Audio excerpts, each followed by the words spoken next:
Balik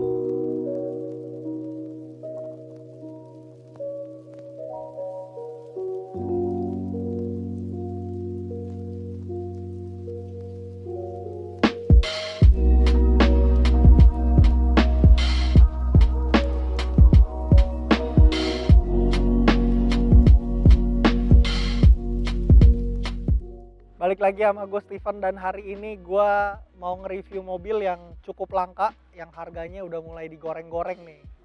Terus beberapa waktu lalu kan gue sempet nge-review saudaranya dia, Corolla Twin Cam. Dan sekarang gue mau nge-review kembarannya, Corolla Liftback.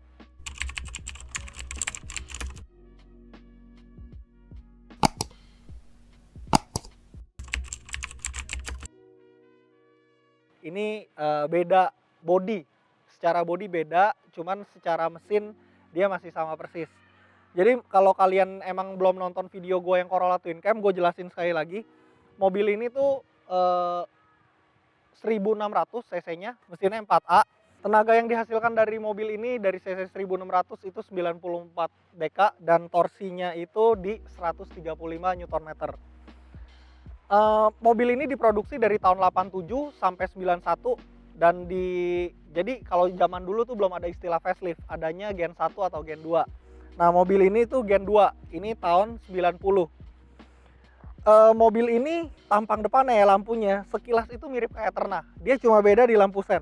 Kalau Eterna lampu sennya kan dia ini kan begini ya. Lancipnya di atas, kalau Eterna itu lancipnya di bawah. Tapi secara bentuk lampu itu mirip banget sama Eterna. Sekarang kita bahas tampang depannya. Sebelum gua ngejelasin tampang depannya Corolla Liftback ini, gue mau ucapin terima kasih nih buat Mr. Komar yang udah minjemin mobilnya buat gue review. Instagramnya nanti gue bakal tulis namanya apa. Oke, sekarang kita lanjut ya ke mobilnya. Jadi bedanya sama Gen 1 itu, kalau misalkan Gen 2 ininya miring, lampunya nih rada miring. Kalau di Gen 1 itu dia lurus. Dia lurus, perbedaannya itu. Dan ini semua lampunya masih original ya. Pakai merek Toyota zaman dulu, yaitu Koito. Bempernya ini udah diganti karena mestinya bempernya itu mirip sama persis kayak Corolla Twin Cam, cuma ini udah diganti sama Toyota Sprinter. Nah, yang menarik lagi sama kayak Twin Cam itu ada di grillnya. Grillnya itu modelnya bingung ya, ini kayak dibilang kristal-kristal gitu sih.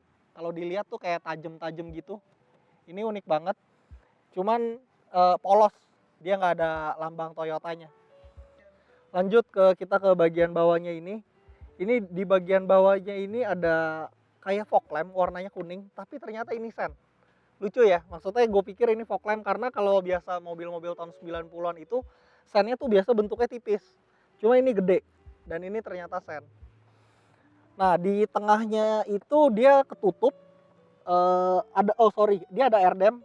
Ini ada airdam 3 ya. Ini kebagi, di balik plat nomor juga ada airdam, dan di samping itu ada airdam. Sekarang kita lanjut ke bagian sampingnya, bro. Nah, sebenarnya bedanya sama Corolla Twin Cam itu sebenarnya kalau kita lihat dari samping. Kalau dari depan mungkin mirip-mirip, kita nggak terlalu bisa ngebedain. Paling lampunya aja, itu pun detail kecil. Nah, kalau dari samping itu seperti ini. Sebelum gue jelasin sampingnya, jadi mobil ini tuh populasinya itu nggak sebanyak dengan yang sedan. Karena memang waktu diproduksinya selama 4 tahun itu, mobil ini nggak selaku dengan saudaranya yang sedan. Sekarang kita lanjut nih ya, kita bahas ke bagian sampingnya. Jadi di sini udah pakai velg NK Tarmac, ukurannya 15 in, PCD-nya 400. Jadi memang tinggal plug sama mobil ini. Terus lanjut lagi, dia ada sen di fendernya. Ini udah standarnya nih. Dan yang uniknya, kalau misalkan di Corolla Twin Cam itu pilar A-nya itu masih sebody logam, yang ini udah di cover nih. Jadi ini di cover sama plastik. Nah, ini di cover sama plastik. Spionnya masih sama dengan Corolla Twin Cam, dia plastik. Terus, nah yang paling menarik itu ada di bagian sininya. Jadi kalau misalkan liftback itu mungkin kalau sekarang itu kita bicara kayak BMW 535 GT atau 428 GT. Ya liftback itu begini. Jadi arti liftback itu sebenarnya bagasinya itu gabung ke kabin. Cuman ada tonneau covernya ya. dibatasin sama tonneau cover. Kalau misalkan kita lihat dari samping itu kelihatannya nih pilar D-nya itu karena warnanya hitam dan pilarnya itu plastiknya di sini tipis, jadi kelihatannya kayak pilarless. Menurut gue sih ini keren banget. Dan bentuknya itu karena yang populasinya nggak banyak, jadi kita ngelihat ini tuh ya keren gitu. Terus di sini biasa ini ada tangki bensin ya, ada di sebelah kiri mobil. Terus di sini ada tambahan, ini Sprinter, ada tulisannya. Sekarang udah sih paling itu aja yang bisa gue bahas. Sekarang kita lanjut ke bagian belakangnya. Di bagian belakangnya ya udah pasti beda total dengan Corolla yang sedan ya, Corolla Twin Cam sedan. Jadi ini udah dilengkapi sama spoiler dan ini juga masih wipernya itu ngaceng ke atas, dia bukan ke bawah. Ini standarnya kayak gini ya, ngaceng berdiri gitu ke atas.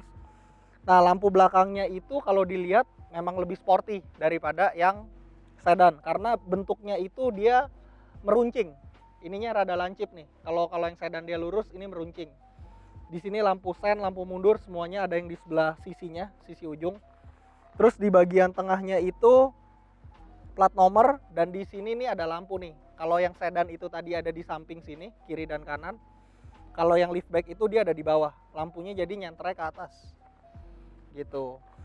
Dan tadi gue belum jelasin juga, mobil ini tuh yang menariknya semua list kacanya itu dikelilingin chrome. Cuman di pilar D-nya itu dia nggak ada chrome-nya. Jadi dia cuman keliling sampai depan, muter begitu. Di pilar D-nya nggak ada. Jadi kelihatannya, makanya tadi gue bilang kelihatannya itu pilarless karena nggak ada kelihatan chrome-nya. Sekarang kita buka bagasinya dan lihat kapasitasnya. Buset, berat banget cuk. Nah sekarang kita mau lihat bagasinya ya. Tapi sebelum gue bahas bagasi, tadi jujur gue ngangkat bagasi cupnya ini berat banget sih. Cup bagasinya itu berat banget. Cuman ini teleskopiknya masih berfungsi dengan baik. Gitu. Dan yang mengejutkannya menurut gue, kapasitas bagasinya itu lebih kecil daripada yang sedan. Karena kalau misalkan kalian nonton gue video yang ngebahas Twin Cam sedan, itu menurut gue jauh lebih lega gitu.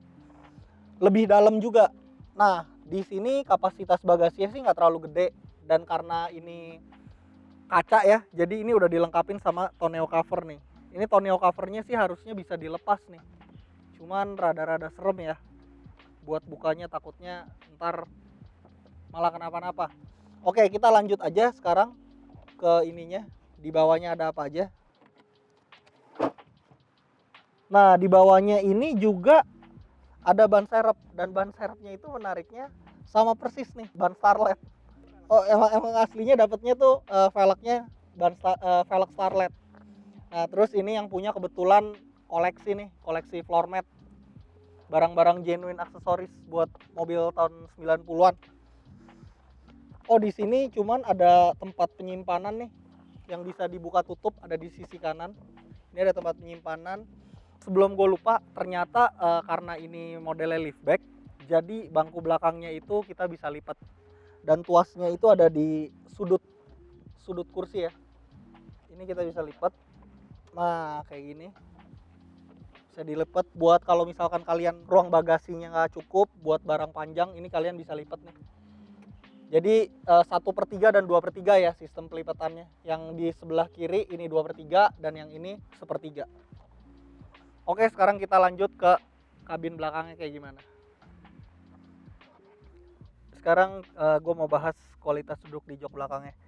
Ini kurang lebih masih sama persis dengan yang Twin Cam, Corolla Twin Cam yang versi sedan.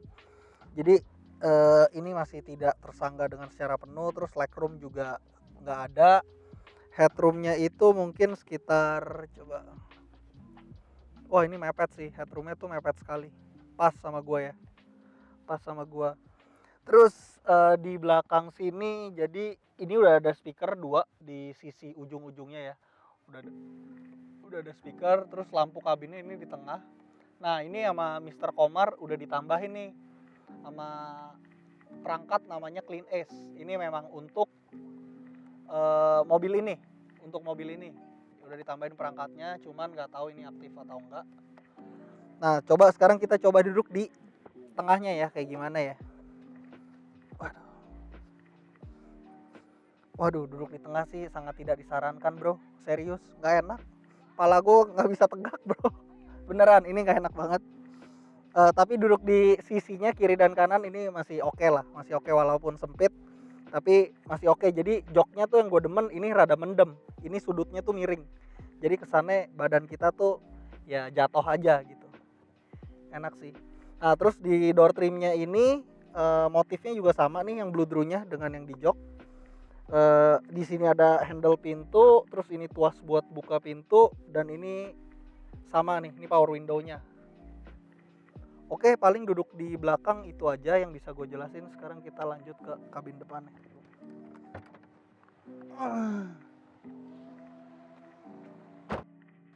Nah sekarang kita bahas kualitas door trim dari Toyota Corolla Liftback ini.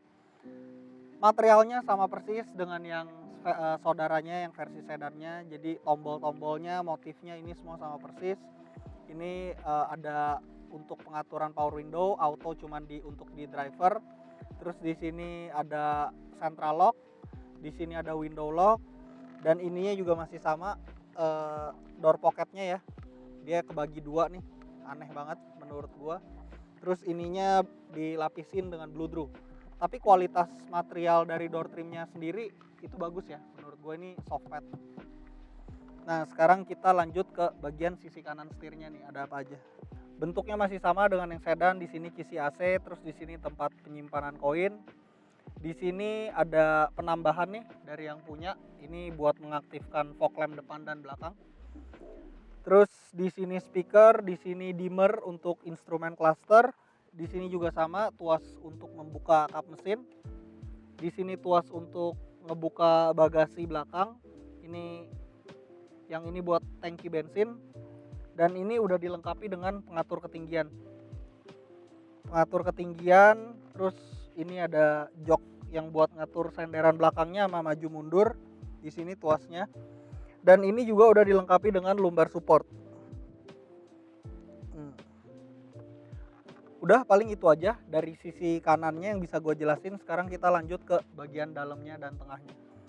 Nah jadi di bagian setirnya ini udah diganti nih sama yang punya si Mr. Komar. Ini udah pakai setirnya Toyota Levin. Terus di instrumen clusternya ini udah diganti juga nih pakai yang punya Sprinter. Jadi ini motifnya tuh gauge gitu, dari sini udah gauge, indikator. Terus dari sebelah kiri ya, di sebelah kiri ini ada jam, terus di sebelahnya lagi ini ada tekanan oli, terus di sini ada voltase aki, di sini indikator bensin, di sini speedometer, yang ini RPM meter, dan yang di sebelah kanan paling ujung ini suhu kendaraan. Nah ini udah diganti full satu set. Dan yang uniknya lagi di speedometernya itu ini ada MPH-nya nih. Jadi yang atas itu KMH, yang di tengahnya itu MPH. Nah, kita lanjut lagi ke bagian bawahnya. Ini untuk mengaktifkan wiper belakang, yang ini untuk defogger, yang di sedan nggak ada ya ini ya, yang untuk wiper belakang. Terus di sini ada hazard. Nah, ini kisi AC dan bawahnya ini kalau liftback itu udah digital. Bukan digital sih, lebih tepatnya ini udah tombol. Cara pengaturan AC-nya ini udah tombol, karena kalau yang sedan itu kan dia masih knobnya digeser ya. Nah terus di bawahnya lagi ini ada aksesoris opsional sih. Ini untuk pengatur airsus ya, ini kayak ketinggian, pengatur ketinggian kendaraan. Terus di sini ada four wheel drive full time nih. Ini aksesoris, mungkin di Jepangnya emang ada Corolla Liftback yang full stack dengan ada dua ini, tapi ini nggak aktif di mobil ini. Terus di bawahnya itu ada head unit, di sini masih sama ada asbak dengan lighter. Cuman di yang versi liftback ini udah ada cup holder di bawahnya asbak. Nah ini udah ada. Terus di sini sama. Oh bedanya yang di liftback ini udah ada ini tombol buat fog lamp, ada di sini. Pengaturan electric mirrornya masih di sini. Ini unik juga di sini. Dan ini ada tempat penyimpanan, nggak terlalu besar. Cara ngebukanya juga nyamping. Nah, joknya yang di driver itu udah dilengkapi sama lumbar support. Ini nih tuasnya. Oke. Dan di bagian sebelah sini ini masih sama, kualitasnya juga sama persis dengan yang sedan ya. Terus lacinya juga masih sama, ini cukup besar untuk ukuran small sedan pada saat itu. Nah, yang membedakan lagi di sebelah sini, di bawah laci penyimpanan, ini ada tempat kayak penyimpanan ini sih, penyimpanan terbuka ya. Kayak di Corolla DX, ini ada nih. Terus sama bedanya sama yang sedan lagi, oh bedanya sama sedan ini. Kalau yang sedan itu bahannya masih bludru. Cuman ini kayak apa ya, bingung juga nih bahannya nih. Kayak plastik bukan, pokoknya keras gitulah. Plastik bukan, karet juga bukan, pokoknya ini kayak keras gitu. Kayak dilapisin sama kulit kasar gitu. Terus yang di sebelah sininya juga sama, bahannya sama, cuman udah dilengkapi dengan mirror, udah ada kacanya. Udah sih, paling yang bisa gue bahas untuk Toyota Corolla Liftback itu cuman itu. Tadi ada beberapa perbedaan yang gue udah sebutin. Thank you buat yang udah nonton video ini, dan sekali lagi thank you banget buat Mr. Komar yang udah minjemin mobilnya buat gue review. Orangnya lagi pergi keluar dan ini gue minta tolong sama Kanda. Sekali lagi thank you Mr. Komar. See you on next video. Adios.